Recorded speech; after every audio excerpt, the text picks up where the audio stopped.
Hola a todos. Bienvenidos a este nuevo encuentro que tenemos como todas las semanas. La verdad que un gusto que encontrarlos del otro lado nuevamente. Hoy tenemos una visita de lujo, podríamos decir. Como siempre, gracias a la Fundación Paul Langerhans y Matilde Bagli, que nos apoyan en esta iniciativa para comunicar en esta situación de cuarentena tan particular. Hoy nos va a acompañar para charlar con él otra vez desde España, como hicimos la semana pasada, un gran amigo de la casa, un amigo, una persona y un personaje, todo en una sola humanidad. Él es Oscar López de Briñas, es comunicador, él además ejerce su función de comunicador de diabetes en las redes, es un conocido en las redes como el Jedi Azucarado, tiene su blog, Reflexiones de un Jedi Azucarado, tiene su canal en Facebook, tiene Twitter, tiene Instagram, es un especialista en redes. Bienvenido, Oscar, gracias por acompañarnos y espero que te sientas a gusto en este formato Zoom tan cercano y tan distante.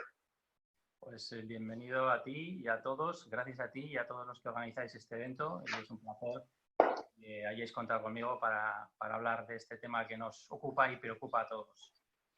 Bueno, la verdad que voy a empezar con una pregunta similar para romper el hielo, esto que le preguntaba ayer, la semana pasada a Pilar y a Raquel, esto es, vos como persona con diabetes, que hace desde el año 86 que vivís con diabetes tipo 1, ¿alguna vez viviste una situación tan particular? Pues ni remotamente, o sea, ni en las películas de Star Wars podía habérseme ocurrido algo tan delirante como lo que estamos viviendo, tan de película, es de película. Yo digo que es de película de ciencia ficción. Yo he visto muchas películas de estas de épocas post-apocalípticas en las que te quedas sin situaciones de guerra y problemas de abastecimiento. Hemos vivido un poco una situación relativamente parecida, todos confinados, y la verdad es que ni remotamente he vivido nada parecido en mis 51 años de vida. La verdad que sí. Aprovecho a comentarle a todos los participantes que se van sumando. En el Zoom, en la parte de abajo, van a encontrar un globito que dice chatear. Ustedes ahí pueden poner las preguntas que le quieran hacer al Jedi, a Oscar, o lo pueden mandar por mail a info@paulangerhanfoundation.org. Lo más fácil para ustedes que están acá es ponerlo ahí en el globito. Oscar, decías que es una situación casi post-apocalíptica, pero sin los zombies en la calle caminando, ¿no es cierto? Esto es como Walking Dead. Es lo único que nos falta, los zombies. Lo demás creo que lo tenemos todo. Y yo hice hace mucho tiempo un post en el blog en el que hablaba de qué pasaría si una situación de estas de película tipo Walking Dead o algo así. Y esto que estamos viendo a mí me recuerda a aquello. Esa situación un poco de... Bueno, de hecho hasta los propios políticos utilizaban terminología de guerra para referirnos a la situación que vivíamos. Y sí, es lo más parecido que podamos vivir a una situación así bélica. Y pues ese es un poco... Y aquello que escribiste en el blog, ¿cuánto se acercó a lo que estás viviendo ahora? ¿O se quedó corto? Ahí me puse en el extremo de qué pasaría en una situación, pues por ejemplo, una guerra o un apocalipsis zombie, en el que las fábricas se paralizan, tendríamos problemas para conseguir insulina, en fin, los problemas que tendríamos nosotros básicamente serían el de acceso a medicamentos y al cabo de X tiempo sin insulina, ¿no? ¿Qué haríamos? Entonces, un poco era esa situación límite, que no hemos llegado, por supuesto, aquí, pero sí que a todos nos creó cierto desasosiego al principio cuando pensamos, ¿y si por lo que sea tenemos problemas de abastecimiento de insulina? Yo creo que todos lo hemos pensado al principio. Sí, ¿no es cierto? Y tú me dices, no llegamos a esa situación de una situación de guerra tan terrible, pero ¿en qué ha notado que ha cambiado en la vida de una persona con diabetes? ¿Qué cambió esta cuarentena? ¿Pudo hacer sus cosas igualmente como hacía antes? ¿Vos cómo has vivido? ¿Qué cambios has notado, lo más importantes o lo más relevantes que te parezcan? En realidad, yo creo que de la vida de una persona con diabetes, que como sabemos siempre nos hablan de esas tres ejes, de esas tres patas de la silla, de medicación, dieta, ejercicio físico, la que más nos ha podido fallar o hemos podido estar un poco más débiles es en la parte de ejercicio físico al estar confinados en casa. Las otras dos las hemos gestionado con pequeñas adaptaciones, en algunos casos más, otros menos, pero hemos sido capaces de hacerlo. Y hay algo muy importante, que si hay una ventaja, entre comillas, de toda esta situación en la que hemos tenido de confinamiento, es que a la diabetes le gusta la estabilidad y aquí ha sido una estabilidad bastante grande, con lo cual yo creo que ha sido más fácil controlar sobre el papel, luego hay casos y casos, pero más fácil controlar una vida tan rutinaria y tan sencilla, construida en una casa, ¿no? En la que la actividad es mucho menor que cuando sales, entras, te mueves, vas a trabajar y esas fluctuaciones de glucemia. Yo creo que aquí la inactividad hace que tiendas a subir la glucemia, pero una vez que descubres un poco lo que tienes que ajustar, es más estable. En mi caso ha sido una estabilidad bastante grande y no me ha supuesto mayores problemas en ese sentido. Bien, nos cuenta todo cómo estás tratando tu diabetes, qué usas para tratar tu diabetes actualmente. Yo tengo ahora bomba de insulina con sensor, un sistema integrado, y lo que primero noté es que efectivamente la falta de actividad, el no andar, el no moverse, hace que que la glucemia tienda a subir. Ajusté un poco las cifras, las basales, y me preocupé, y eso lo sigo haciendo, y creo que es una recomendación válida para todo el mundo, que la dieta diaria sea, lógicamente, ajustada a tu falta de actividad. Por tanto, si acaso hay que reducirla ligeramente el aporte calórica, no comer entre horas, no picar, no caer en esas debilidades que se están dando en muchas personas, que habrá que ver qué ocurre con el peso del antes y del después de todos Claro, los... sí. ¿no? Nosotros somos más formales y creo que en ese aspecto creo que lo llevamos mejor. El picoteo muchas veces consignado por el aburrimiento, ¿no? ¿Has podido generar una rutina, levantarte más o menos al mismo horario, trabajar en el portátil, en la computadora? ¿Has podido armar una rutina nueva aunque estés en casa? Sí, yo me he organizado ya en esa especie de mecánica diaria que efectivamente me levanto a la misma hora, a la mañana tengo el rato de trabajar hasta la hora de la comida, al mediodía, no sé por qué todos los mediodías aquí en Bilbao nos está haciendo un poquito de sol, entonces abro la ventana y me pongo unos minutos para vitamina D, 15-20 minutos, comer, y a la tarde pues ya un rato de ocio, leer, ver un rato de tele, ponerte al día noticias, ejercicio físico a última hora de la tarde, cenar y otro rato de tele, te relax hasta la noche. Más o menos hago todos los días lo mismo, pero no siento que me estoy agobiando, que me esté entrando esa ansiedad por estar cerrado. Así como otras personas sí que le están notando, va mucho en el carácter de la persona, personas que no pueden parar en casa porque se les cae el techo encima y necesitan salir. Entonces, claro, esta situación les está generando más tensión. Quizás yo soy más casero, como se suele decir, y no lo llevo mal.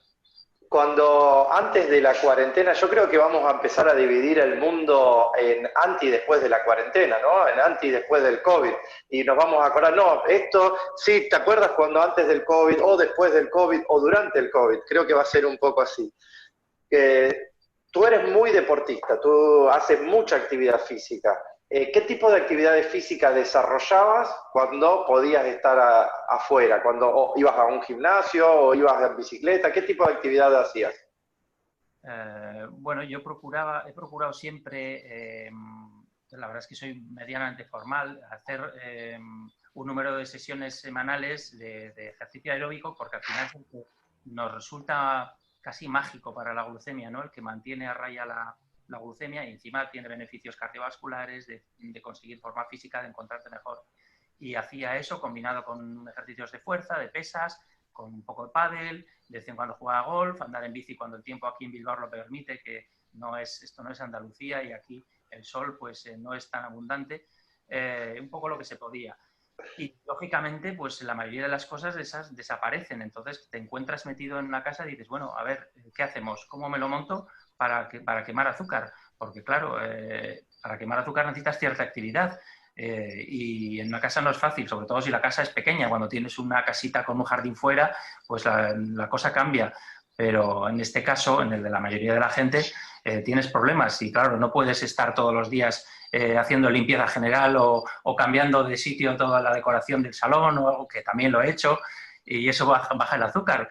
Pero claro, tienes que buscar una actividad un poco más energética y al final pues me agencié una bici estática y sigo haciendo bici y mantengo todos los días esa rutina y los 7 días de la semana me hago mi sesión de bici, hago una sesión también de fuerza, de ejercicios en los principales grupos musculares con gomas, hago sesión de abdominales, un poco de tonificación muscular general y tal. Dedicas un ratito ahí a última hora de la tarde, en mi caso que es cuando más me gusta, porque además mi glucemia tiende a subir a las tardes y por tanto ese momento creo que es el idóneo para mí y lo dedico a hacer eso. Y si no fuera por eso, evidentemente las cifras serían peores.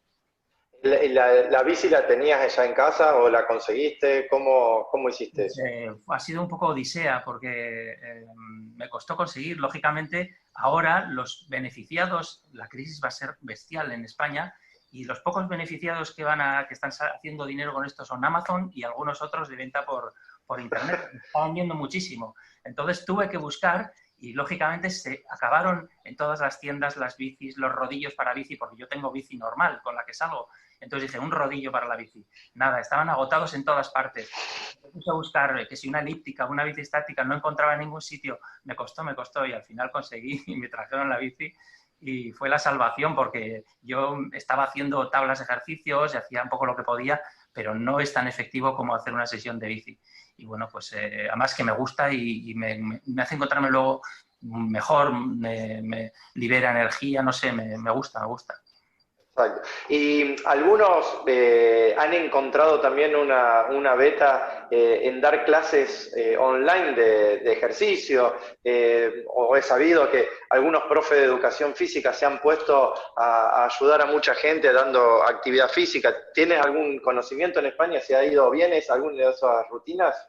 Sí, por lo que he leído, hay mucha gente que lo ha seguido porque se ha visto en la necesidad de hacer algo. Entonces, si no tienes ninguna posibilidad de nada, porque claro, me dirán algunos, pues claro, tú tienes bici, yo no. Claro, si no tienes ningún aparato, ninguna forma de quemar, pues al final muchos lo han hecho, yo también lo he hecho durante un tiempo y por lo que he leído lo hace bastante gente, pues está acudiendo a Internet y aplicaciones, como tengo yo instalado en el teléfono, que te marcan una serie de ejercicios, te sale un dibujo, te salen unas fotos o un vídeo en el que te va diciendo lo que tienes que hacer, tú simplemente te limitas a seguirlo y oye, pues está mejor eso que nada, ¿no? Yo aquí me asomo a mi ventana, que no tengo balcón, y veo en el patio grande que hay enorme, que es una urbanización muy grande, los que tienen terraza andan por la terraza dando vueltas, que parecen ratones metidos en una jaula, Claro.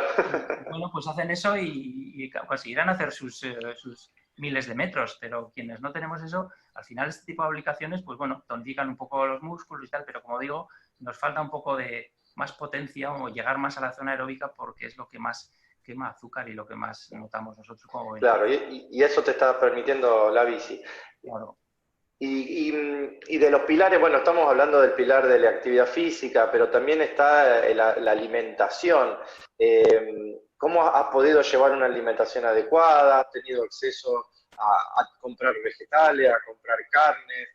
Yo tengo un hermano en España y me contaba, pero está en Cataluña, que una de las cosas que ha visto que faltan en el supermercado, no que faltan, no hay escasez, pero que hay menos productos frescos como las carnes. ¿Eh? ¿Cómo lo han vivido en Bilbao? ¿Cómo lo has visto? ¿Has tenido acceso a esto? ¿Has podido acceder a todo esto?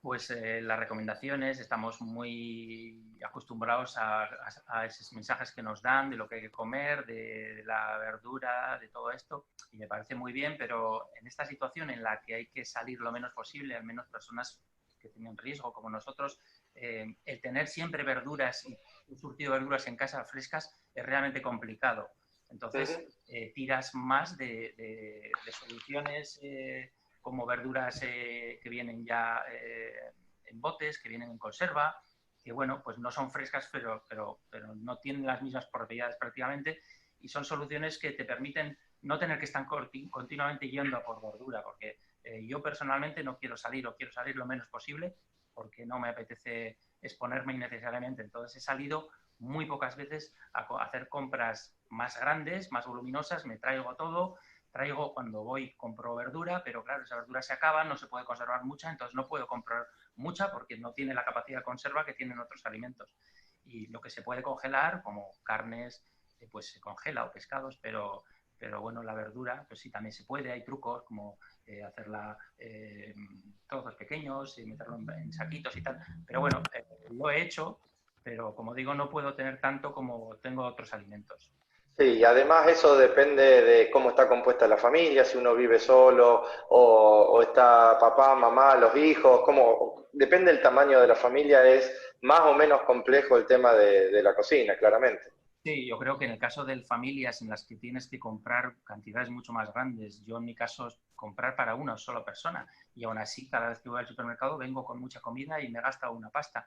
Pero pienso en la gente que son familias que tienen que hacer cálculos, las personas que compran, los padres de familia y decir, a ver, tengo que calcular para tantos días, para tantas personas, tiene que ser complicado. Ha habido esa época dura en la que no podíamos salir nada, era bastante estresante, sobre todo en ese aspecto de asegurarte de que tienes todo lo que necesitas y salir lo menos posible, porque al final el supermercado es un lugar al que a mí no me apetece nada ir, es un foco de infección posible. Entonces, no es un sitio al que me haga mucha ilusión ir y por eso voy lo menos posible.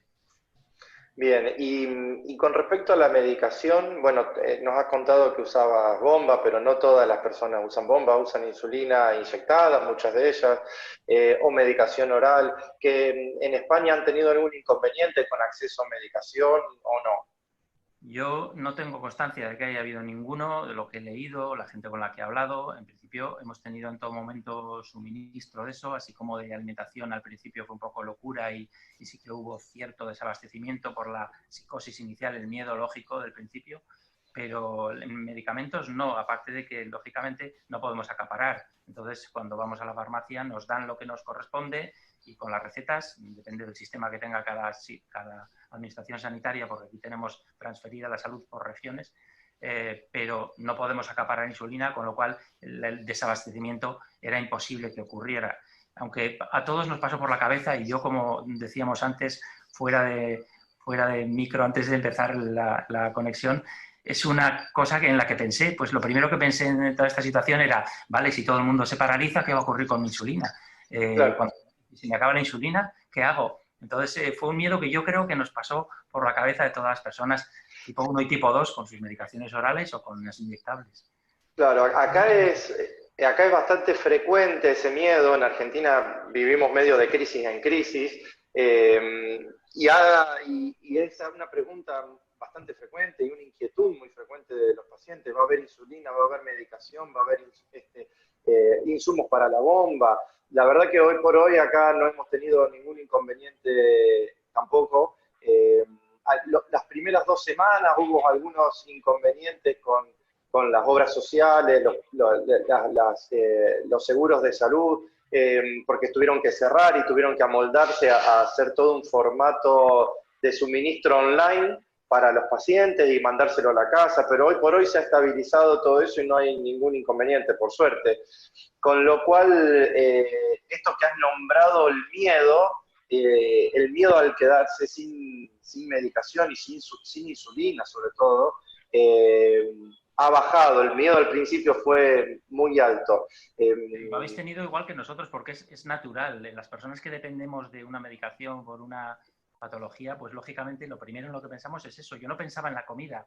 La gente acaparaba papel higiénico, pero mi problema era la insulina. Yo pensaba, ¿qué ocurre con la insulina? Y si me quedo sin insulina, esa era mi psicosis, ¿no? Lógicamente, no ha habido ningún problema de ese tipo y bueno, pues lo mismo en Argentina. Yo creo que eso lo tenemos garantizado todo el mundo, pero sí es inevitable tener ese recelo, esa precaución inicial. Te pasa por la cabeza, es lógico. Sí, sí, claro. ¿Y has pasado alguna situación de miedo, de angustia, de preocupación? ¿Has tenido contacto con algún conocido que tenga diabetes y que ha pasado una situación de angustia o lo han podido manejar? O sea, el aspecto emocional, ¿cómo lo han manejado las personas con diabetes en España? En principio, yo por lo que he visto con la gente con la que he hablado y bueno, pues no puedo generalizar porque no sé la casuística de todo el mundo, pero yo creo que somos personas, especialmente los tipo 1, tan responsables, somos tan asquerosamente responsables porque la diabetes nos obliga a eso.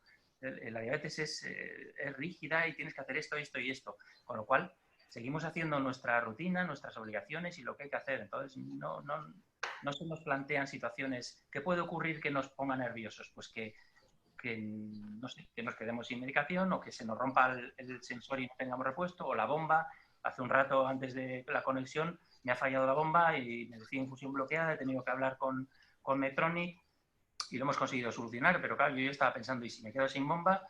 A ver cuándo me van a mandar otra, tendré que pasar a la pauta alternativa. Esa situación puede ser un poco estresante, pero lo demás es como el día a día nuestro, estemos en la calle o estemos en casa, hacemos lo mismo realmente. Lo único que hemos hecho es quizás en algunos casos ajustar un poco la pauta de insulina o comer algo menos, pero no ha habido una situación de ansiedad. Lógicamente, cada persona tiene un carácter y hay personas que por su carácter y su naturaleza serán más ansiosas, más nerviosas. El estar metidos entre cuatro paredes les genera más ansiedad y pasados los días quizá aquello va en aumento, pero en general no tiene por qué. Sí, nosotros acá hemos visto situaciones de angustia, pero creo que tiene que ver con el tema de que vivimos permanentemente en crisis y con miedos económicos muy profundos, arraigados en nuestra sociedad, que tal vez no es el caso tanto en España. Bueno, en el 2008 ha habido una crisis muy importante en España eh, y que ha llevado a mucha gente al paro. Mucha gente se ha quedado sin empleo, y ha habido una crisis inmobiliaria muy importante. Bueno, como esa, miles acá y muy profunda. Entonces creo que la gente acá ha aprendido a reaccionar de una forma exageradamente miedosa, y eso genera en esta situación de confinamiento mayor preocupación, porque uno no puede descargar toda esa ansiedad. ¿Cómo, sin entrar en cuestiones políticas, porque la verdad que no es el objeto de la charla entrar en cuestiones políticas, pero ¿te has sentido respaldado con el Estado, por un lado? Y todos hemos visto también cómo los médicos de urgencias trabajan y han entregado la vida muchas veces para poder atender a los pacientes con COVID. Pero aquel médico que no está en la urgencia, que no está en la primera línea de batalla y que trabaja con las personas con diabetes, o la educadora, ¿cómo han logrado contener a los pacientes? ¿Qué han hecho? ¿Más teleasistencia? ¿Han hecho con videoconferencia? ¿Cómo han estado en contacto con su equipo de salud? Pues aquí, claro, como digo, en España hay muchas diferencias en la forma de gestionar en función de la zona y cada uno tiene un procedimiento diferente. En mi caso, yo me acuerdo que me fui al endocrino justo un par de días antes del toque de queda, de aquel comienzo ya del encierro. Conseguí el material, pasé mi consulta con la endocrino y ya pues no tuve la mala suerte de tener que ir durante esta encierro, ¿no? De tener que ir al endocrino, ni al médico, ni nada. Pero pienso mucho, bueno, yo creo que todo el mundo pienso mucho en ellos, especialmente pues me acuerdo mucho de mi endocrina, que además tiene diabetes, de gente que está ahí todo el día exponiéndose, de todo el trabajo que hace, yo creo que ahora les valoramos mucho más y que son pues las personas que han ayudado a que todo esto salga adelante.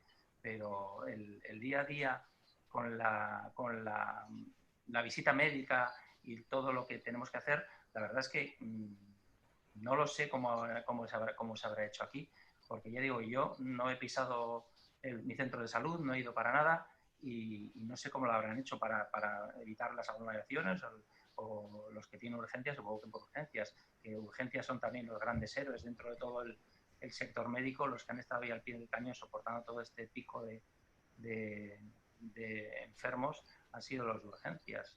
Y bueno, pues no sé, la verdad es que yo creo que no tengo constancia de ninguna persona que haya comentado en redes que se ha quedado sin asistencia, que tuviera que ir y no ha podido, que no la han atendido. Lógicamente lo que se ha hecho es pasar a un segundo plano los procedimientos no urgentes.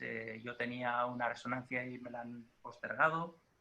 Ese tipo de cosas que no son, o operaciones que no eran urgentes, todo eso se ha echado hacia atrás y se ha tratado la urgencia. Pero no tengo conocimiento de nadie que les haya quedado con problemas porque no la han podido atender porque necesitaba por el tema de la diabetes. Claro, nosotros aquí lo que hicimos es, bueno, la clínica nuestra, en nuestro caso, estaba abierta, pero con un abierto entre comillas, porque los pacientes no venían. Entonces, estamos muy en contacto de forma online con los pacientes a través de distintas plataformas. Y de hecho hacemos descarga de datos el paciente hace la descarga de datos de sus dispositivos y lo manda online. La verdad que hoy por hoy, y por eso cuento esto, digamos, porque la tecnología nos ha permitido, si bien estar distanciados, no estar aislados, ¿no es cierto? Yo creo que eso que dices, que el otro día lo hablabas en la charla con Pilar y Raquel, es que es tan sencillo de hacer y no es algo nuevo lo de la gestión telemática de la diabetes. Se puede hacer desde hace un montón de años y siempre estamos hablando de la telemedicina, ¿no? Y no sé por qué no se estandariza. Y nos hacen ir 50.000 veces a las personas con diabetes a la consulta médica para algo que se puede hacer a distancia. Y como estamos haciéndolo tú y yo, tú recibes los datos que yo te estoy enviando, los comentamos, ajusta aquí, hace esto, hace aquello, y no tengo que estar yendo 50 veces. Pues pasan los años y seguimos sin tener estandarizada la telemedicina en algo tan fácil, tan idóneo como la diabetes, ¿no? Yo creo que bueno, pues no sé, quizá algún día, no sé, en el siglo Yo XXI. creo que sí, esto nos va a ayudar a darnos cuenta que es necesario la teleasistencia o el contacto online para poder solucionar cosas más simples. Bueno, yo no puedo revisarle el abdomen a una persona a través de la computadora, del móvil. Eso sigo teniendo la necesidad de tocarle el abdomen si le duele. Pero hay un montón de cosas en diabetes que es una enfermedad crónica, que está ahí mucho tiempo y que la persona cuando está estable, que ya no pasó el periodo agudo del diagnóstico, se pueden hacer prácticamente sin problema. Traigo a colación esto porque ¿qué hubiera pasado si esto te hubiera agarrado cuando eras adolescente? ¿Por qué lo digo esto? Porque viste que el adolescente es todo un personaje, toda una persona especial. Tiene la adolescencia, la necesidad de diferenciarse de sus padres, de desvincularse emocionalmente de sus padres para generar toda una vida propia, pero además tiene diabetes. No es fácil tener diabetes y ser un adolescente. ¿Cómo lo hubieras llevado si hubiera sido un adolescente? ¿Te parece que hubiera sido distinto? Teniendo en cuenta el adolescente actual y teniendo en cuenta el adolescente que te tocó ser a vos allá por la década del, no sé, 90, Los 80, lo mío fue en los 80. 80.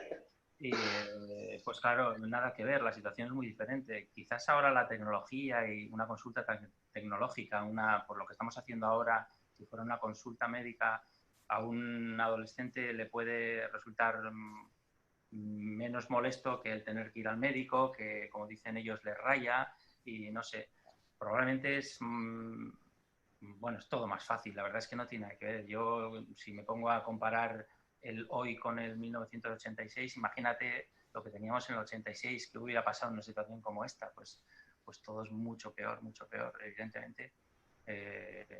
Las ventajas que tenemos ahora, sobre todo con el tema de los medicamentos y son mucho más eficaces y los sistemas que tenemos tecnológicos que nos ayudan tanto, es infinitamente más fácil. Y, Claro. y aún así, la adolescencia es la adolescencia y hay adolescentes que son muy formales. Yo de adolescente era un bendito, era un encanto de chaval. No tuve problema, no le di ningún problema a mis padres. Pero hay personas y hay personas, y tengas diabetes o no, como te toque una adolescencia cruzada y vengas de lado, pues vas a dar guerra sí o sí, con diabetes, sin diabetes. Es difícil, la verdad es que es complicado y lo sabemos bien, lo saben en todas las asociaciones, cómo desaparecen los adolescentes en la asistencia a los eventos, van a las colonias de niños, desaparecen de adolescentes y vuelven a aparecer en los eventos que se organizan ya de mayor, ¿no? Claro. Es una época complicada, la verdad es que es complicado. Yo creo que, enganchándole un poco con las tecnologías a los adolescentes quizás es más fácil, ¿no? A ellos les mola todo esto, todas las maquinitas, y ahora la diabetes es muy tecnológica, la consulta puede ser tecnológica. Quizás hay maneras así de hacerlo un poco más seductor para que el chaval no se desvincule de su diabetes y pase de todo. Yo creo que ahora es más fácil que antes. Claro, eso es cierto, y esto tiene que ver con si bien los adolescentes es complejo, pueden estar en contacto con sus compañeros del colegio, de fútbol, de forma mucho más fácil que si esto hubiera pasado hace no tanto tiempo atrás, 20 años atrás, hubiera sido mucho más difícil de sobrellevar. Sin duda. Sí, sí. Acá alguien me pregunta algo muy interesante y tiene que ver con esta dualidad que decíamos al inicio del Jedi y Oscar en una sola persona. ¿Cómo fue ese camino de pasar de ser Oscar López de Briñas a pasar a ser el Jedi azucarado? ¿Tuvo que ver con un clic, como decimos, en el control de la diabetes? Bueno, me estás diciendo que siempre fuiste muy ordenado, pero ¿cómo hiciste esa evolución para empezar a comunicar y que tanta gente te siga en Facebook, en Twitter, en Instagram? ¿De dónde viene esa necesidad? Pues yo he estado desde hace muchos años colaborando en una asociación, mi asociación local. Entonces llevaba el tiempo ya un poco en las redes también, vigilándolas, mirándolas de reojo, utilizándolas, y me di cuenta de la potencia que tenían, de que se podía hacer mucho, y dije, pues si puedo ayudar en persona, también puedo ayudar en la red. Ayudar o intentar ayudar, ¿no? Bueno, no igual crees que ayudas, igual no ayudas tanto, pero lo que intentaba aportar en persona en mi asociación, dije, voy a hacerlo en las redes, que veo que cada vez tienen más actividad en este sentido y que necesitan que muchas personas que no saben dónde buscar, pues les puedas dar información que no la saben localizar, que ayudes a que la red sea un poco más segura en cuestión de salud, y entonces decidí volcarme ahí. Busqué digamos, una marca, como me dedico a la publicidad, y dije, Star Wars es una forma muy divertida de llamarse. Entonces, evidentemente, los Jedi son personas sabias y que intentan hacer el bien. Entonces, también por pura estadística tiene que haber Jedi que tengan diabetes, y yo soy uno de ellos. Así que aquí estamos. ¿Y eso te llevó a conectarte con los pequeños Padawan acá en Argentina cuando viniste, te acordás? Sí, sí, sí, tengo fotos, tengo dibujos y sí, sí, un gran recuerdo. La verdad es que yo no me imaginaba hasta que aquel día que estuve con vosotros, con todos esos chavales, de la capacidad que tienes de influir en algunas personas, en niños, porque claro, en una persona mayor tú le proporcionas información y eso le puede ser útil, ¿no? Y es algo lógico, pues estás informando a alguien y puede ser útil para esa persona, pero no pensaba que yo a un niño, que cuando tú escribes no escribes para los niños de esa edad, pero que te puedan admirar o que puedan ver alguna cosa que les resulte interesante. Y bueno, lógicamente les encandiló el personaje, lo cual pues eso me sorprendió, porque yo pensé, estos niños pues ni siquiera cómo saben de mi existencia, pues probablemente por sus padres que te siguen, que les habrán enseñado alguna foto mía, y bueno, pues me sorprendió, y rápidamente tuve que buscar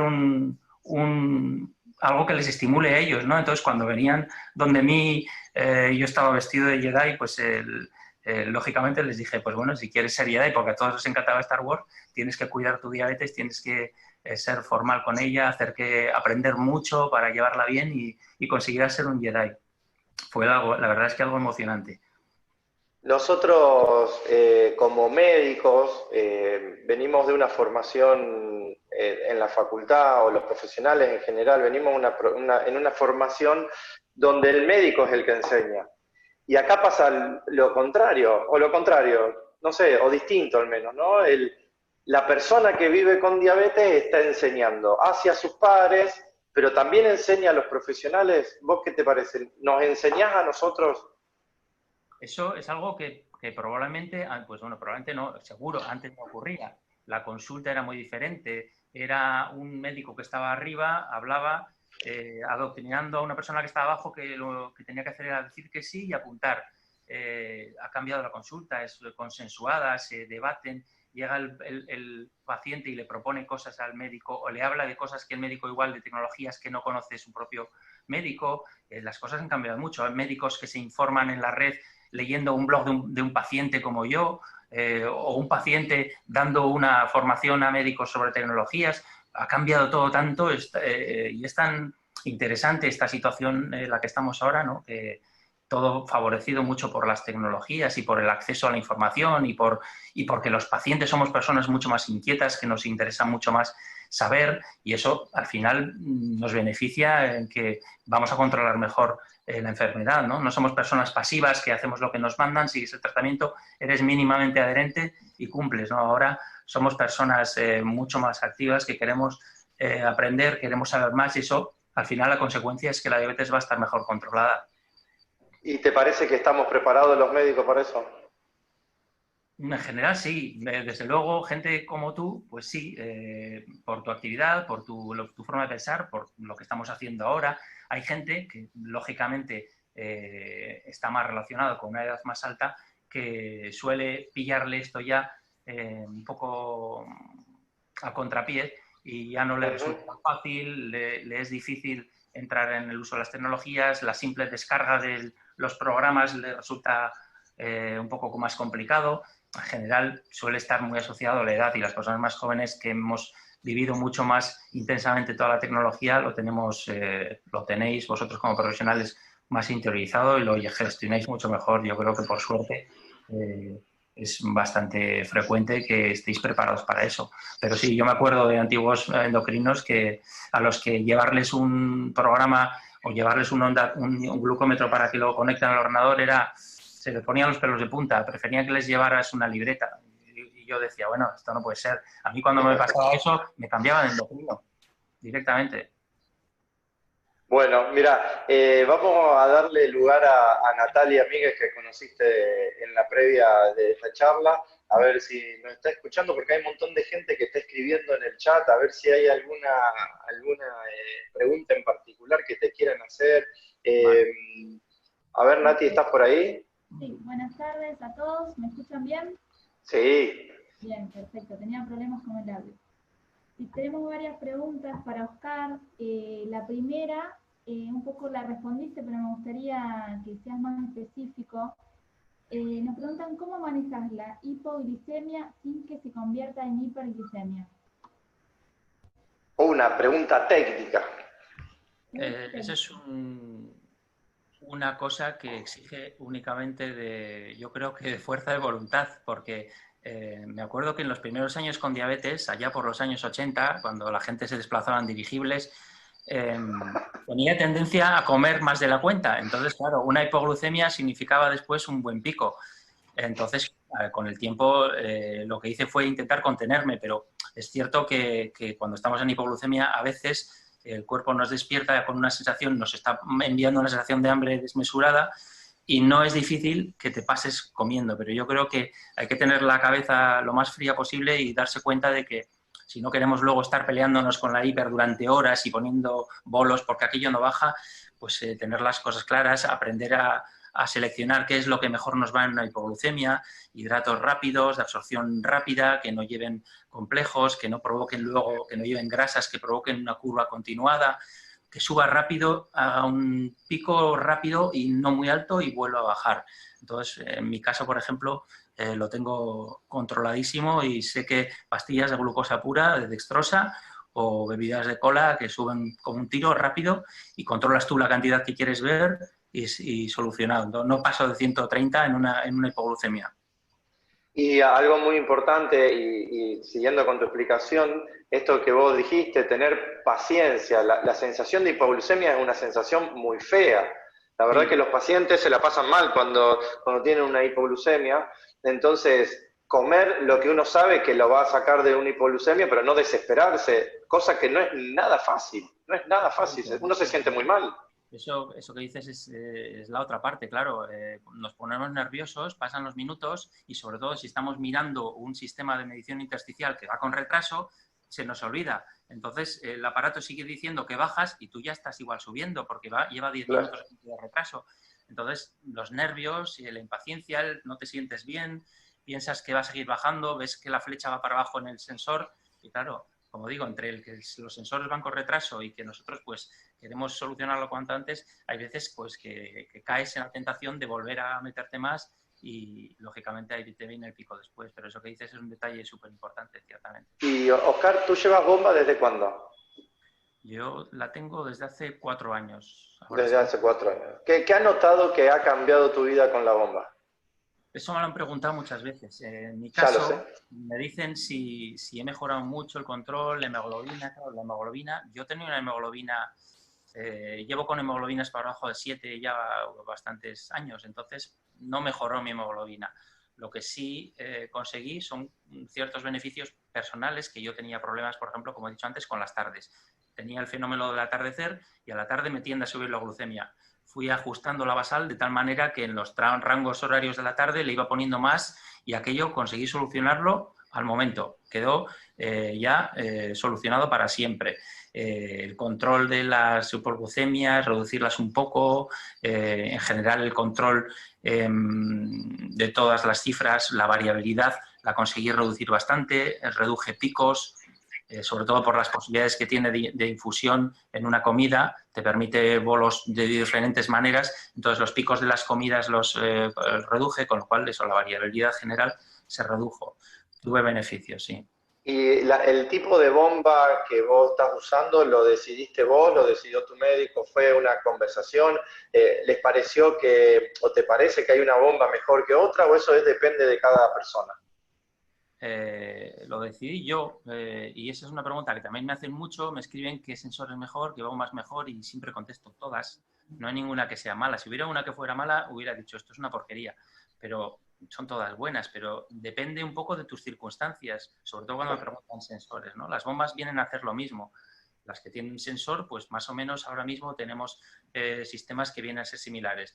Y los sensores vienen a ser similares, pero tienen algunas diferencias en función de tu diabetes, de la tuya, de si tienes hipoglucemias inadvertidas, de si eres una persona que por trabajo no puede estar mirando una pantalla y necesita un sistema de aviso sonoro, alertas. En función de tu diabetes, tú necesitarás un sistema u otro, pero son todos eficaces. Y yo elegí, además lo fui contando, lo conté en el blog, dije por qué elegí y bueno, tenía claro que no quería ponerme una bomba hasta que no tuvieran un sensor y actuara con ese sensor. No me servía que simplemente la bomba me mostrara el resultado del sensor, que ya lo había. Entonces, hasta que no hubo una bomba que actuaba y que tomaba decisiones con el sensor, no me parecieron interesantes. Y bueno, en mi caso fue esa decisión y a partir de ahí me la puse. Y ahora pues estamos ya en esa fase en la que se comunican y actúan. Sí, y la verdad que muchas personas, pacientes míos que se ponen una bomba o otros pacientes de otros colegas, la verdad que cuando se ponen una bomba, la frase que dicen es me cambió la vida. La verdad que es increíble que se repita esa frase. Y no, todo, no, no solamente tiene que ver con mejorar la hemoglobina glicosilada, como tú bien dices, sino con libertad, con hacer mejor los ajustes, con hipoglucemia, con pasar buenas noches.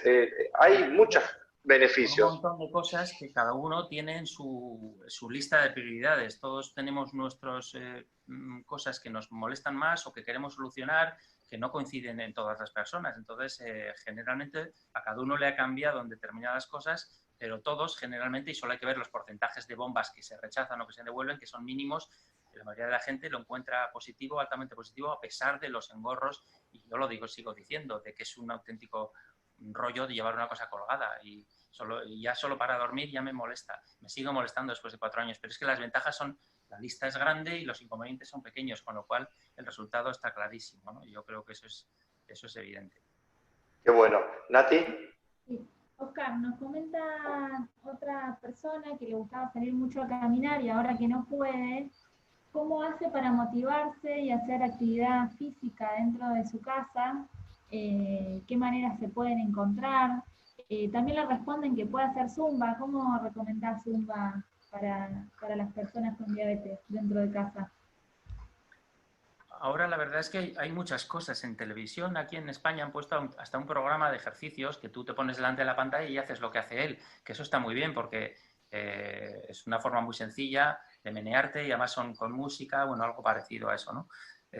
Pero hay muchas aplicaciones que las pones en el teléfono y te guían también en una serie de ejercicios.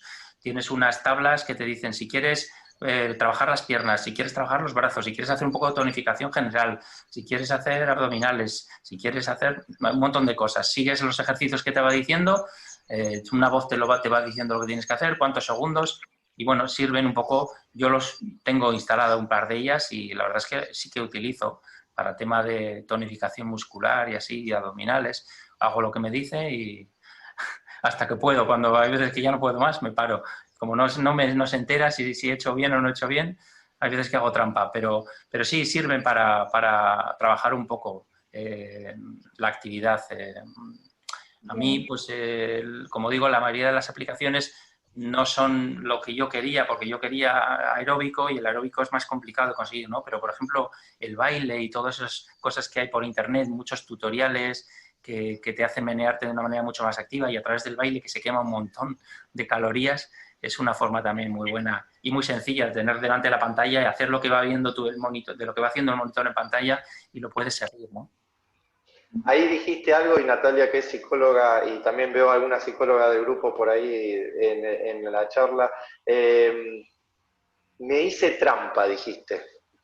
¿Has hecho trampa alguna vez con la diabetes? ¿A vos, al médico? ¿Has hecho trampa?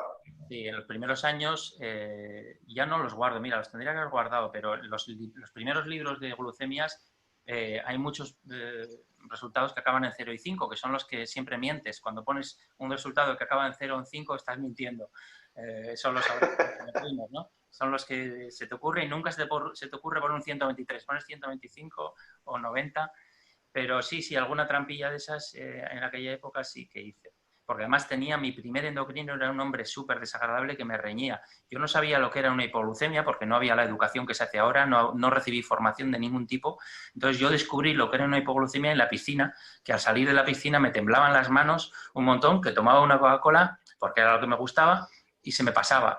Y cuando comía también algo, unas patatas fritas, cualquier cosa que picara, y descubrí que eso era una hipoglucemia. No tenía internet para encontrarlo, no tenía nada, no tenía ningún sitio donde informarme sobre qué es la diabetes o cómo se gestiona. Entonces, en esa situación, imagínate. Tremendo. Bueno, Nati, ¿alguna? Bien. Sí, también en referencia a esto nos preguntan si esa hipoglucemia da de madrugada, ¿qué sugerencia tenés para hacer? El problema de las hipoglucemias de madrugada es que puede que llevemos ya mucho rato en hipoglucemia, entonces cuando el cuerpo nos despierta, y no a todas las personas tienen la misma sensibilidad, el mismo umbral, en algunos casos llevas mucho rato, demasiado rato, y te despierta con los síntomas de emergencia, con eso, con un hambre muy potente, que es difícil controlar. Y yo, desde luego, me imagino que muchas personas con tipo 1, los mayores atracos en la cocina han sido por la noche de madrugada.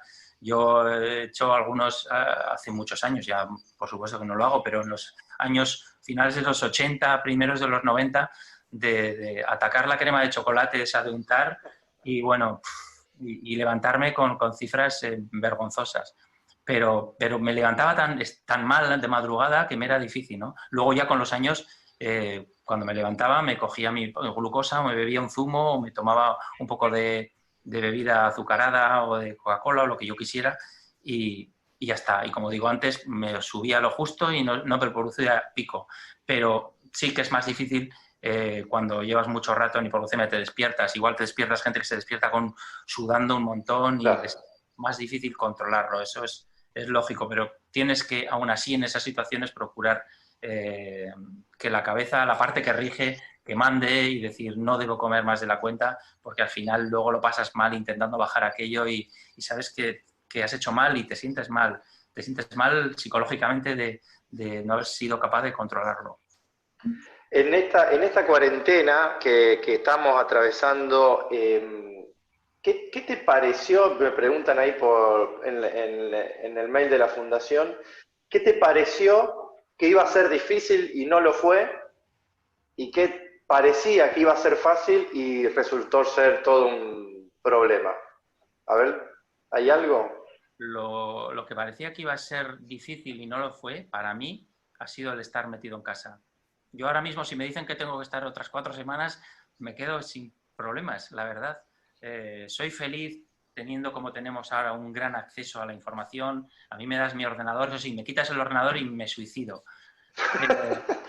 Pero con el ordenador, con la posibilidad del acceso a la información, a la gente, a la comunicación, la televisión, las plataformas que te sirven, la televisión a la carta, lo que yo quiero cuando quiero, el tener ratos de ocio en los que estás absolutamente tranquilo, sin nada que hacer, sin prisa por ir a ningún sitio y poder leer tranquilamente, tener tiempo para todo, no sé, y pues eso me ha sorprendido porque pensaba que lo iba a pasar peor.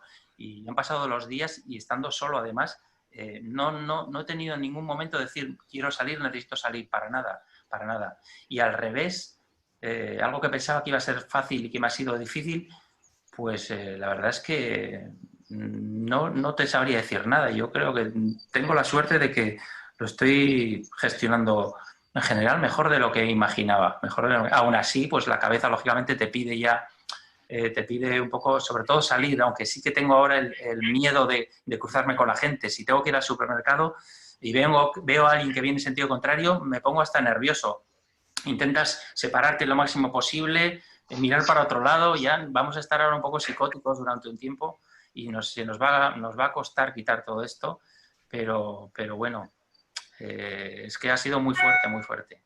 Sí, ahí un paciente hoy hablaba antes de empezar la charla y me contaba esto, que también está en una situación que está solo, está lejos de la familia y le da mucho miedo no estar adentro, le da miedo contagiarse, le da miedo enfermarse, pero le da miedo salir y encontrarse con el otro. Mirá qué loco, que siempre el otro fue el que nos ayudaba, ahora cualquiera puede ser un potencial riesgo para todos nosotros. La verdad que es una situación extraña.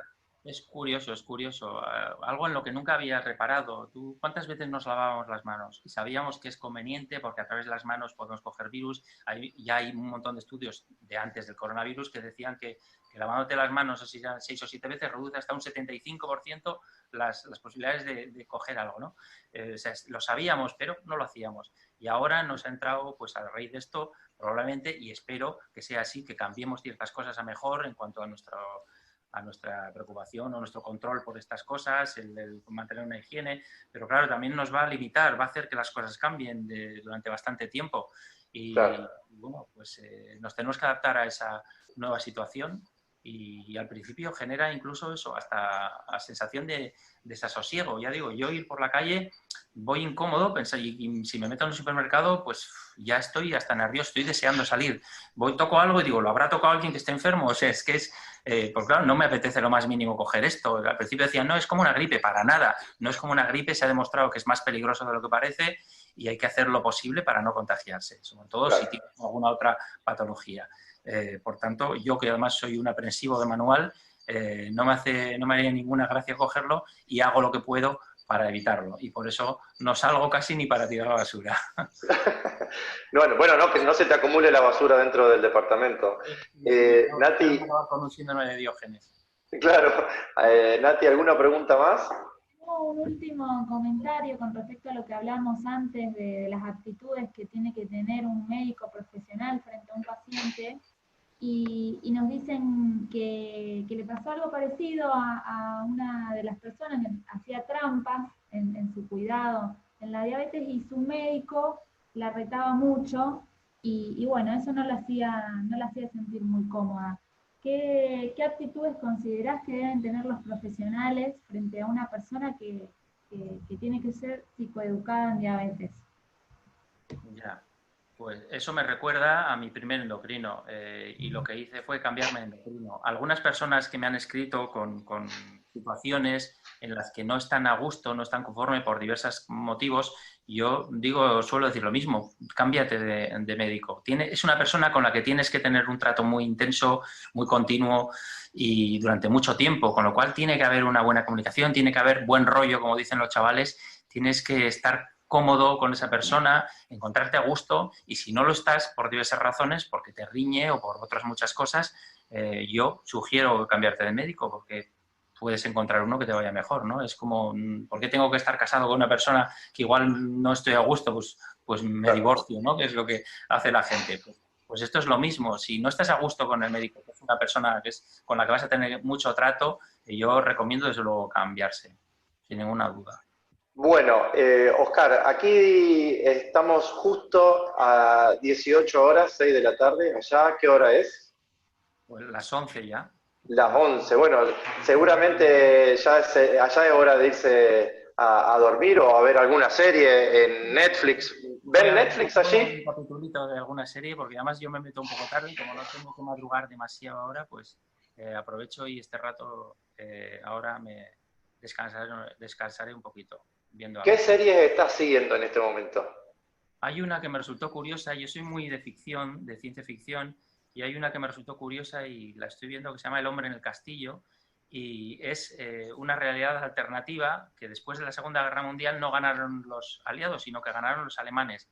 Entonces se desarrolla en los años 50 y los nazis dominaron toda Europa, se expandieron incluso en el continente americano porque ganaron la guerra, la Segunda Guerra Mundial, y junto con los japoneses se repartieron el continente Norteamérica, el Reich se quedó en la mitad derecha y la costa oeste se la quedó Japón. Entonces es una realidad alternativa que me resultó curiosa. Está basado en una novela de Philip Dick y está bien.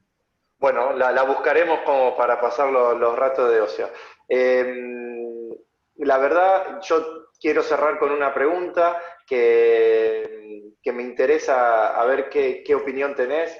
Eh, y hablando de realidades alternativas, ¿no? ¿Cómo ves el futuro próximo y lejano en cuanto a esto, a lo que ha pasado con el COVID, todo lo que hemos pasado en este día, en este tiempo, la cuarentena?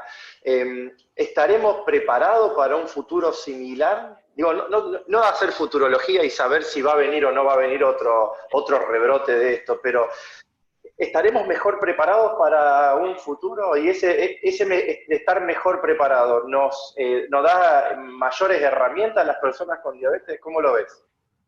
Yo creo que sí, que esto sirve para que cuando pase otra vez, porque yo creo que pasará, no con este, sino con cualquier otra cosa que llegue, tendremos la experiencia de haber vivido una situación como esta. Entonces, probablemente sí. En el último ATTD estuve hablando con una persona, con un médico que creo que trabajaba en investigación y hablando sobre el tema de este virus, y él me decía... Yo le dije primero mi teoría y es que yo creo que cíclicamente de vez en cuando tendremos una de estas, como ya las hemos tenido, el SARS, el COVID, que van a llegar virus que nos van a poner un poco patas arriba.